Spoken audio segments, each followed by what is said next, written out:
In the next few minutes, I'm going to give you 3 reasons why practicing the smallest amount of discipline with anything can make everything in your life better, especially writing. Even though I feel like I might ignite, I probably won't. My name is Ubria Tronshaw, and I am a master in the fine art of creative writing. I'm also the author of the best-selling memoir, Book Smart, Dick Dumb. The purpose of this channel is to share over 25 years of writing advice in a way that feels useful and relatable to you. But first, I have to give you a little backstory. When I was growing up, I hated the word discipline.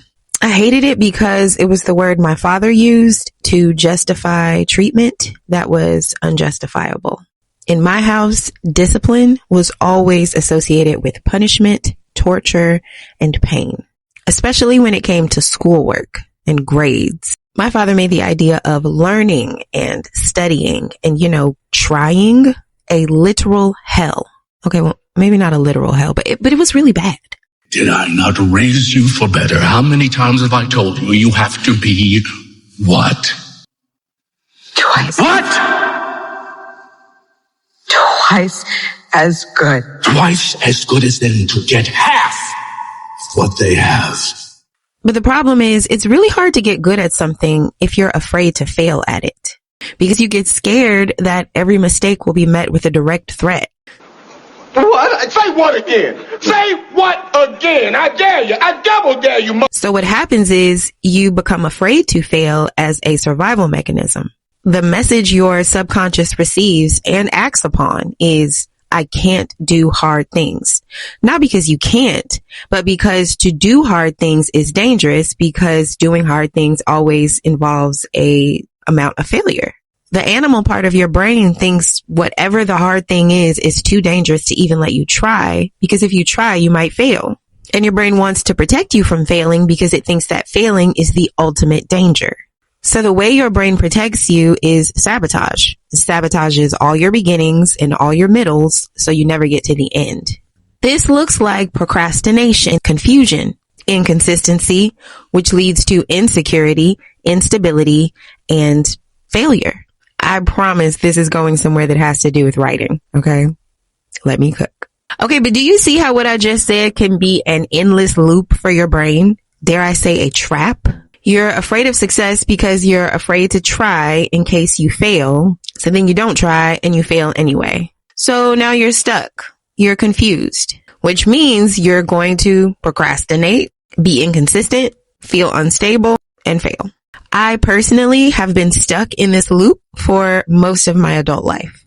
I was very tired, exhausted even, of being seen as the failure in my family. You alright? You look like you're living on the streets. I'm writing a lot. Oh, you're still trying to write? But I also couldn't change the narrative, not even in my own head, because I couldn't see myself as successful. I wanted better for myself, but I wasn't motivated enough to change, because changing is hard. I'd always avoided doing hard things because, again, if you don't try, you can't fail. And so not trying keeps you safe. But that's actually a fucking lie. You can absolutely fail even if you don't try. I wish I could tell you that I was smart enough to break myself out of this loop, but I wasn't. Thinking about it didn't set me free, because the brain doesn't change by thinking. The brain changes in response to the body choosing different behaviors. So for me, the reason that I changed my behaviors was strictly out of self-preservation. When my oldest child was a toddler and my second oldest child was a baby, motherhood felt really, really hard for me. I have 5 children, and people hear me say that and they think, oh my God, that must be so hard. How do you do that? But it was hardest, I think, when I had just 2 kids, just the 2 little kids, just the one baby and the one toddler. I was a new mom, so I wasn't that confident. I was depressed because I still had all this baby weight on me. It was winter, so we were inside the house all the time, and I never saw the sun. I was broke. I was nursing my youngest child, so he was clingy as hell. And my toddler was going through this really terroristic, jealous, possessive screaming phase. My ex-husband wanted to have schmex all the time, and we lived with my mom, so it was hell. Hell, I felt like I was drowning. I'm just another angry housewife yelling at her husband on the lawn in front of the entire neighborhood! Yeah! That's me! So in the midst of all of this, a physical survival instinct kind of kicked in for me. And I'll adjust. And I sat down and I thought, like, what is the bare minimum that I need to do every day just to feel like myself, just to feel like a person? So I really thought about it, and I made a list, and I came up with 5 things that I knew I needed to do every day for my mental health and for my personhood, just for my autonomy, you know, just to not feel like just a mommy machine. So I came up with this really basic list. I said, okay, every day I need to shower, and it doesn't have to be a long shower, 10 minutes, 5 minutes. I just need to get my body in some water, because I noticed that when I didn't do that, the depression was worse. Okay. So I was like, okay, every day I need to shower. Every day I need to read something, even if it's just a paragraph. Every day I need to write something in my journal, even if it's just a paragraph. Every day I need to pray or meditate. And I need to stretch, like just do 5 minutes of yoga. So, right, that's 5 basic things: read, write, shower, stretch, pray. And when I started doing those 5 things every day at any time of day, not in any particular order, there was no pressure there, I started to feel like a person again. And I realized that maybe motherhood wouldn't kill me. Now, you may not be a parent at all, but you are a writer, right? So you know how hard it is to make time and then to take the time to sit down and stop scrolling, stop bullshitting, and really get to work. Especially when no one is forcing you to do it or threatening you to do it or paying you to do it. But guess what? You don't actually need motivation, because motivation comes from the brain. Discipline, on the other hand, comes from the body. Discipline is literally matter over mind. It's the ability to make yourself do things that you don't feel like doing because you know it will benefit you. Once I reframed my relationship with discipline, I learned 3 very important things that have helped me in every area of my life, but especially with writing. The first thing I noticed once I exercised the discipline to make myself do those 5 things every day was that apparently I had the power to make good choices for myself. Like, I became my own parent. You know how when you were little and your mom would tell you to brush your teeth before bed and you would hate it because you didn't feel like doing it?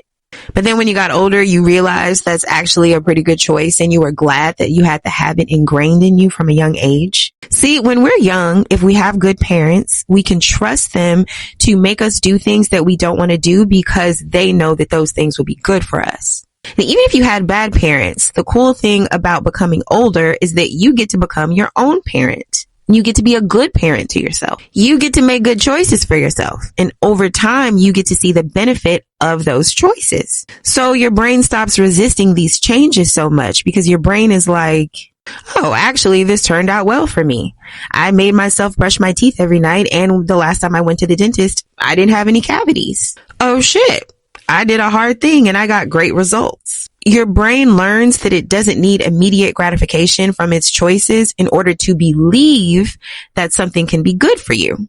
So then your brain says, okay, I won't resist as much the next time this body asks me to do something hard because I'm beginning to trust this body.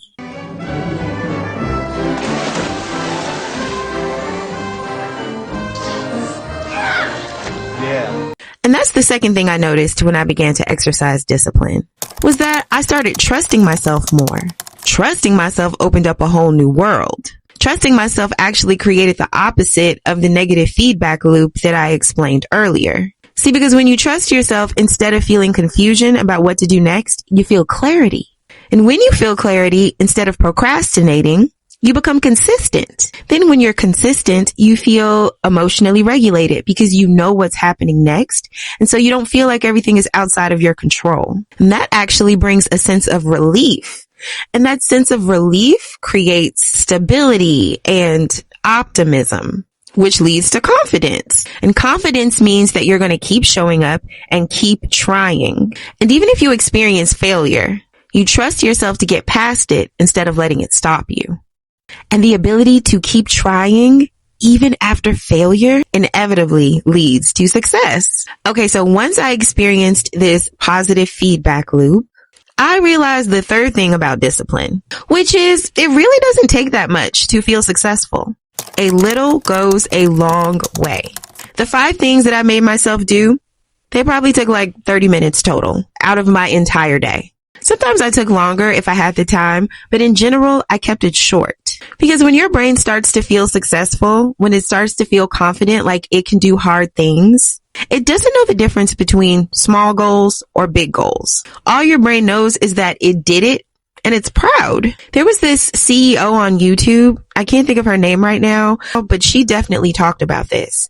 And I remember she said that she knew of a personal trainer who would take on new clients. And for like a week before he would take the clients into the gym, their first homework assignment didn't have anything to do with dieting or working out. He just asked them to make up their bed every day for a week, and after they made it up, to send him a picture. That's it. That's all they had to do.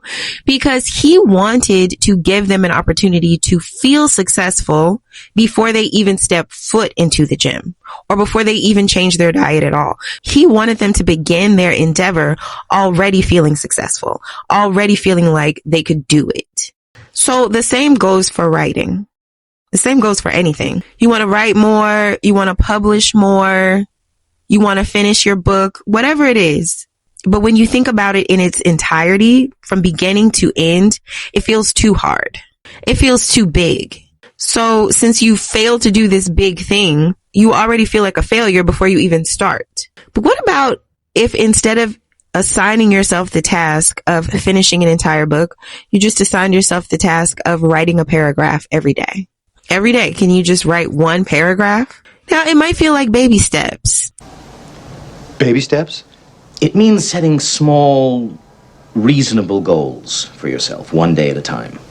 One tiny step at a time. Baby steps. But baby steps will get you where you want to go. It works. All right. Thank you for coming to my TED Talk about discipline. I sincerely hope this information will help you with your writing practice and just with feeling more successful at life in general. Remember, you don't have to be good at something to get good at something. That's a bar. That's a bar.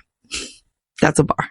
You can do hard things. Discipline is a form of self-love because it's you showing up for yourself, whether you feel like it or not.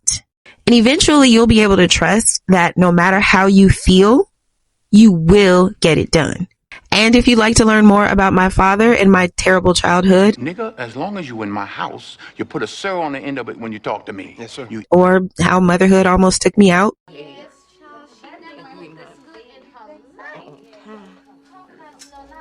read my memoir, Book Smart, Dig Dumb. It's available on my website, ubria.com. All right, that's all for now. Please like this video and subscribe to my channel for more content like this. All right, see you later. Bye. My father could have been a great comedian, but he didn't believe that that was possible for him. And so he made a conservative choice. Instead, he got a safe job as an accountant. And when I was 12 years old, he was let go from that safe job. And our family had to do whatever we could to survive. I learned many great lessons from my father, not the least of which was that you can fail at what you don't want. So you might as well take a chance on doing what you love.